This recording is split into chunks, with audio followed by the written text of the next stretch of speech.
Hello and welcome. And one of the approaches to meditation always is to keep it very simple, with the idea that we are simplifying our preoccupations, simplifying what we're caught up in, simplifying ourselves in many ways, so that we're able to see our experience free of the lenses of pre-existing concepts we have. We can see our experience without the filter of ideas and preferences, without the ideas of shoulds and shouldn'ts, and without expectation, that we're simplifying to become fresh, a fresh awareness, a fresh perspective, a fresh seeing of our experience, even to the extent that it's almost as if we're seeing for the first time. Seeing for the first time, and in doing so, find it phenomenally interesting, amazing, wondrous,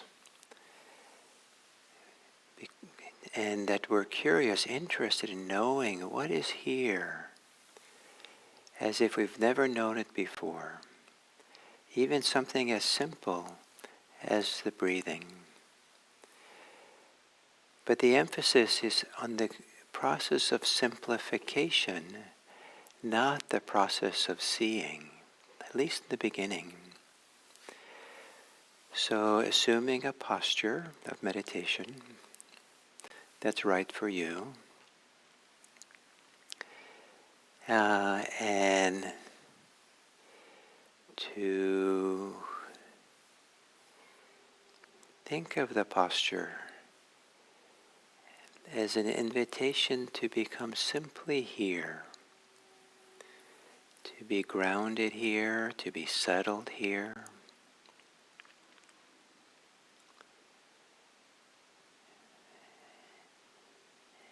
And the way that the posture could help is by assuming a posture that allows you to somehow have both an alertness and an opportunity to relax the larger muscles of your body. Maybe on the inhale, to feel the vitality, the aliveness, the alertness that's in the body itself. And on the exhale, to relax the body, the shoulders, the belly, the face.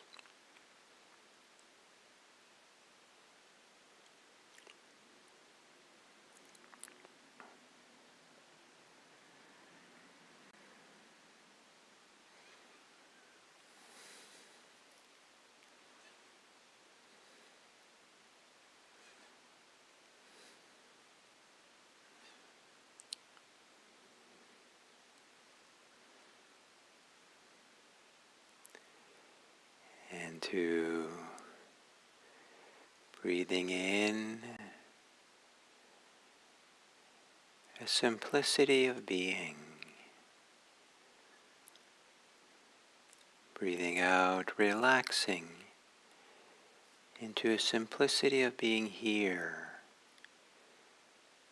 with whatever is here for you. Not wanting it to be different, not wanting it to stay the same. Just here with this.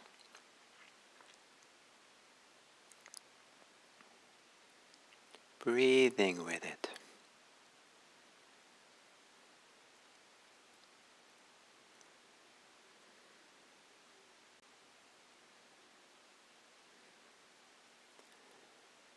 And it can be complicated to be present if the mind is quick to judge and comment and analyze. As you exhale, softening, relaxing the thinking mind.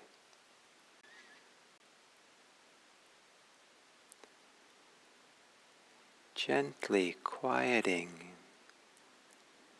your thoughts.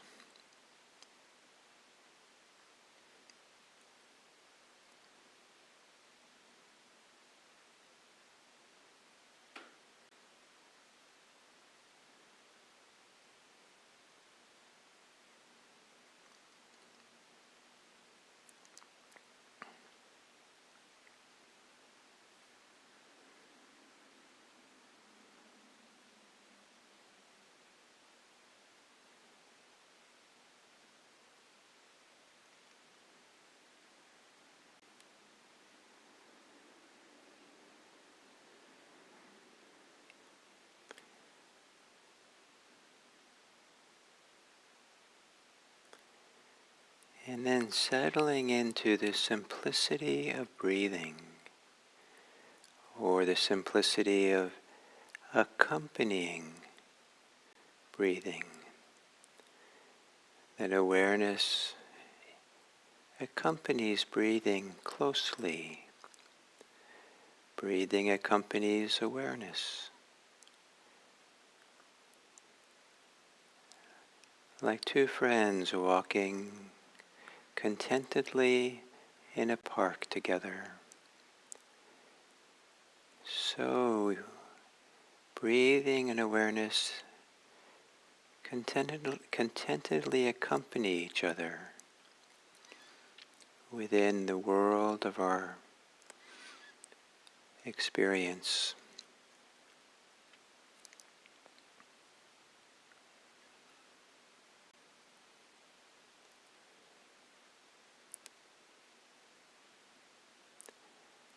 And if you would like, in order to stay with the changing rhythm of breathing in and breathing out, you can gently count your breaths. 1 to 3 or 1 to 10. Very, very soft count. Very relaxed, calm count.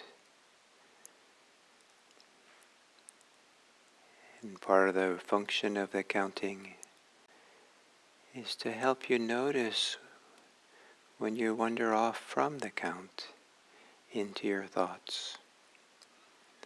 And then gently, calmly begin again. The simplicity of being, centered on the body breathing.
Each time you exhale,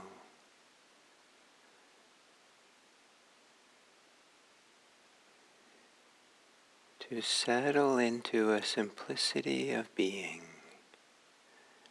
a stability of just being here in the midst of your present moment, embodied experience.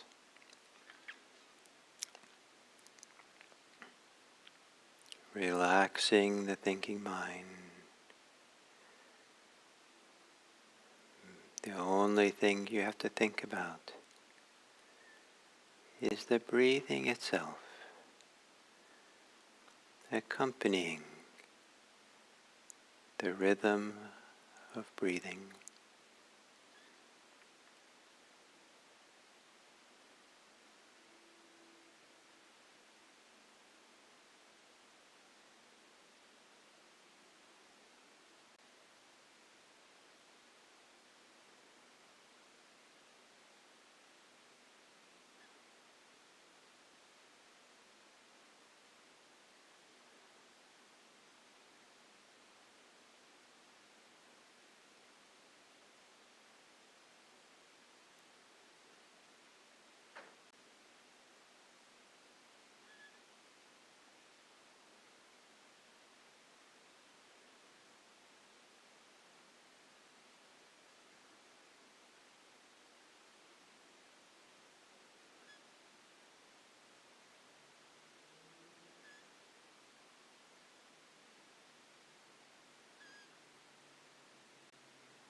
as we continue sitting,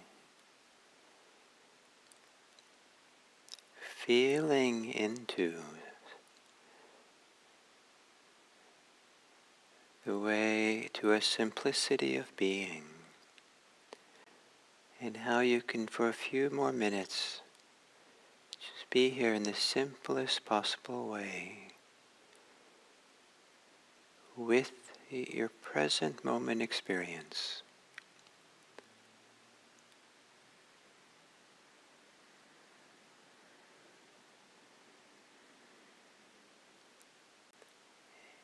And noticing how, with the shifting, changing river of change of here and now,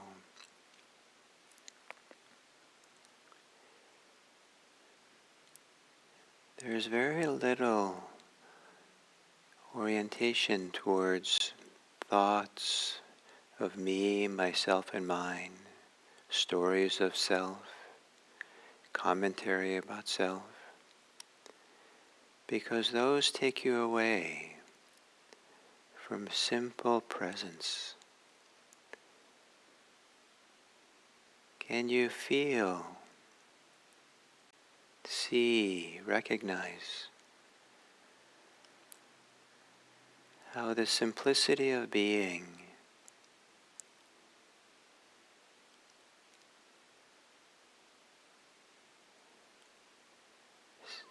stays free of the major preoccupations of self?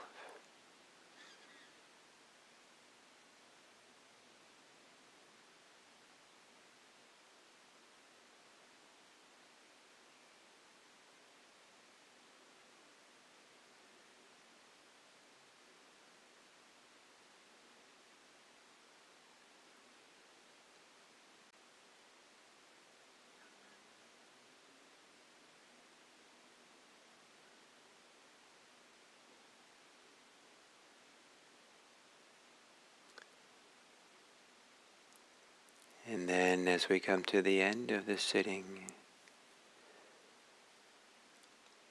consider when and how simplicity of presence, simplicity of being, when offered to others, is a gift. Someone who's troubled, someone who is challenged in some deep way, who doesn't need someone to fix them or explain things to them. They just value being accompanied by someone who can be simple, relaxed, someone who can be present for them. Where a simplicity of being provides the right level of accompaniment.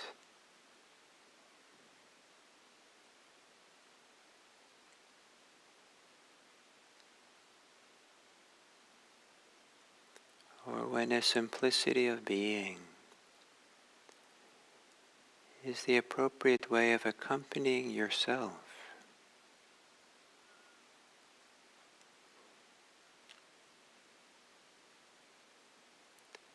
Where a simplicity of being can allow for a simple goodwill, a simple care and kindness that gently, non-assertively, without expectation,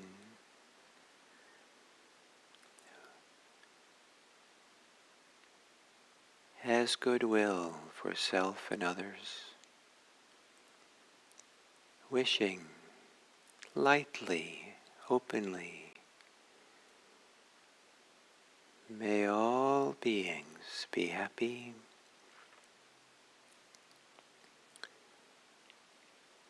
may all beings be safe,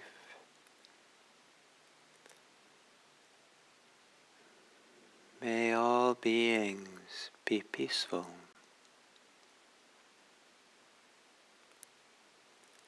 May all beings be free.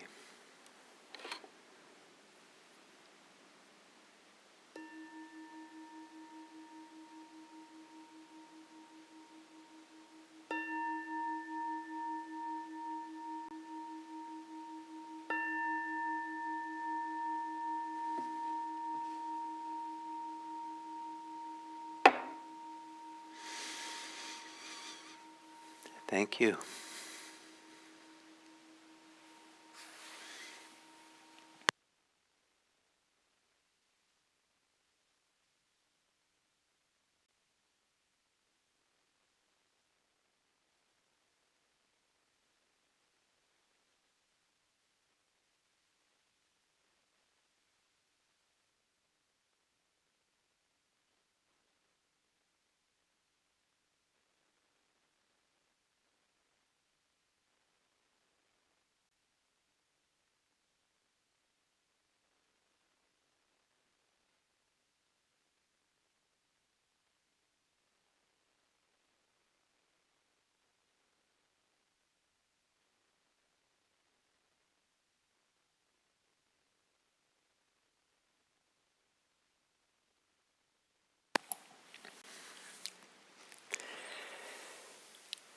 So hello from Insight Meditation Center here in Redwood City.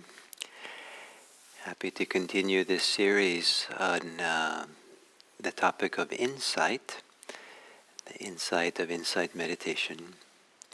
And currently the topic is the insight into inconstancy, the insight into change.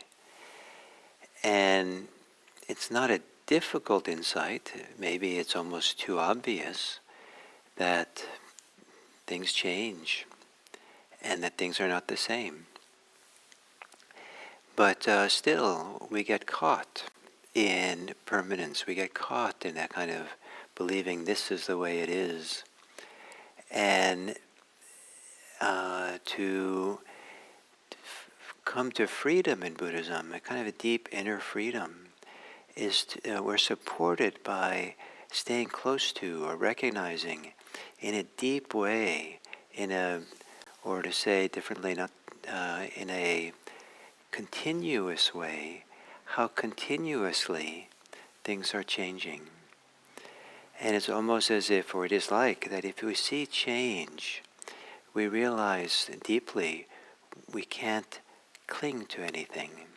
Because as soon as we cling, it's like clinging to the current of a river. You put your hand into that current, you're going to grab that current, grab that water, hold on tight, and you come up empty-handed. It might be a few drops of water on your hand, but the current is not amenable to being grabbed, and the water just goes out your hands. But some people are constantly grabbing, or they're grabbing within the current, thinking they have it. And so to begin seeing and feeling the distinction between being in the flow of change and somehow being separated from it or trying to hold on to something. And one of those things, concepts, ideas that takes us out, really far out of the flow of the river of the present moment, is ideas, concepts, attachments to self. Independent of whether there is a self or not a self, in a practical way, we can get attached to a self. We can hold on to the self. And it becomes a trap that takes us out of staying in the changing flow of the present moment, in the fluidity of the present, staying fluid and moving with it.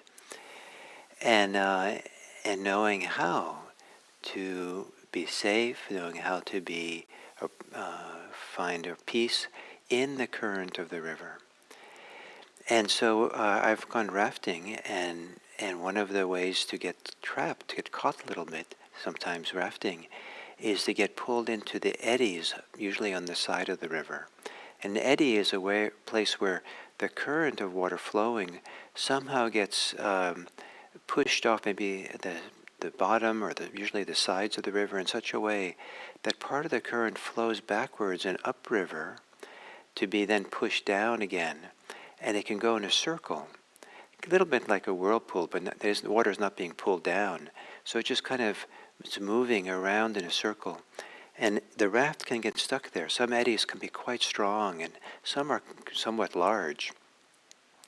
And you can kind of stuck in there. Every time you try to come out of the eddy, you come into where the current is most strongly going to push you down back into it, and around and around. And so the preoccupation with self is an eddy. It has a gravitational force that pulls us into it. So if I have this idea that I'm a bad meditator or a good meditator, that's an abstract idea. But it's an abstract idea about me. I am something. And anything about me is interesting. Anything about me that's praise or blame is even more interesting. And so there's a pull into that world. There's emotions and feelings that are produced by it. There's concerns and anxiety produced by those thoughts. There's ways, and we get pulled into that eddy, and even if we try to come out of it, the force just pulls us back in, and we circle and circle, and the river is just a few feet away. It keeps flowing. It's constantly, the water is flowing and flowing, but now we're stuck in this eddy going around and around. And when we try to get out of it, towards the edge of it, it can feel, it gets harder and harder to kind of pull up, because there the current, the force of the eddy is strongest. And but if we can get free of the eddy, then there's the freedom, the delight of now being in the flow of the current of the river, being carried by it nicely. And then not a lot of rowing is needed or paddling is needed, because now we're kind of in the flow. We just have to stay in it.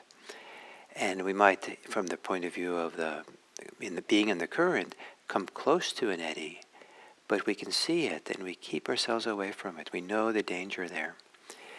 So there's a lot of way that selfing is one of those concepts that we get caught in permanence, get caught in this is how things are. And when we're really caught in it, then we've actually disconnected to the simplicity of life, the current kind of flow and unfolding of life. And it can be quite intense, the eddies we go into, where we leak the ideas of self, the self-concepts we caught in, are not just simple ideas like I'm a good meditator, I'm a bad meditator, but it gets pulled into the world of fantasize, imagination, story making. Maybe I start imagining that I'm going to go off to some beautiful, natural place, and that's what it's going to take for me to be a good meditator, where there's peace and serenity, and I imagine the birds singing, and how there'll be people coming and delivering wonderful drinks to me, smoothies, and it'll just be kind of so comfortable, a temperature, and I'm lost in a fantasy. This fantasy that's centered on me, myself, and mine, that's more and more disconnected. What's sad is when those fantasies are negative in nature. I'm a bad meditator, and therefore everyone will hate me, and I can't go to meditation centers, because I go to a meditation center and meditate with other people, they're going to see that I'm a bad meditator, and they'll want to reject me, or they'll laugh at me, and we start imagining all these things actually happening. And the imagination affects our emotions almost as strongly as if it's really happening. And we're caught in that eddy, and it's hard to get out of it. But if we know, if we have some deep understanding, deep insight, deep ability to connect to the flow of the present moment, the changing nature, everything is inconstant, everything is changing, including our thoughts and emotions, so we don't get caught in it. So we're not in the eddy, but we're in the current that flows downriver. We just stay in there, being carried along. And then we're less likely to be tricked, fooled by these concepts of self.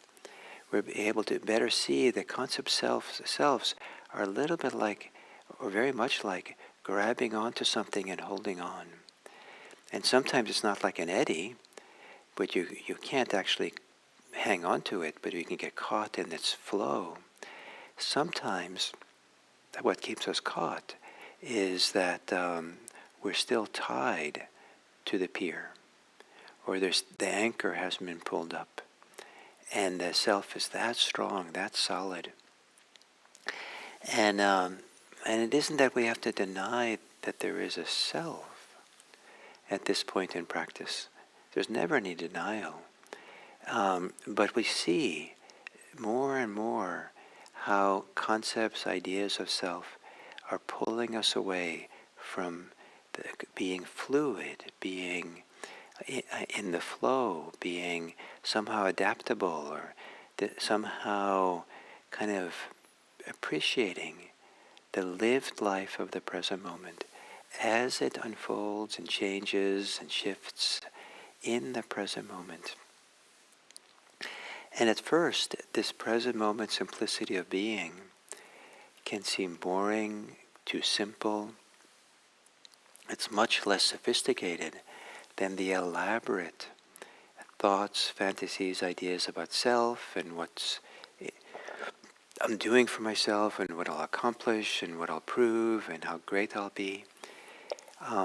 But over time, we begin realizing that the eddy of self is kind of it's a self very impoverished, very limiting, and that the three-dimensional, the multidimensional richness of human life has so much there in the simplicity of being, because it's in the simplicity of being that we can connect to the deep sensitivities of the heart, of our inner life, to ourselves, to others, that's where something comes alive that is freeing, that is satisfying, that's wise and caring. So part of the emphasis on the insight into inconstancy and change is to help us, support us from being caught in the eddies of self. So as you go through your day today, you might look at this, you might consider, you might try to notice when you get involved in the swirl of thoughts, ideas, stories that are centered on me, myself, and mine. Somehow you're the prime character in your thoughts and ideas, or your emotions are the primary fuel for thinking about other people even, and how it takes you out of something. It disconnects you to something that, if you were connected to, would actually give you a much better ability to be wise, to be present, and to be caring for the whole world. So may your simplicity of being be a gift you give to this world. Thank you.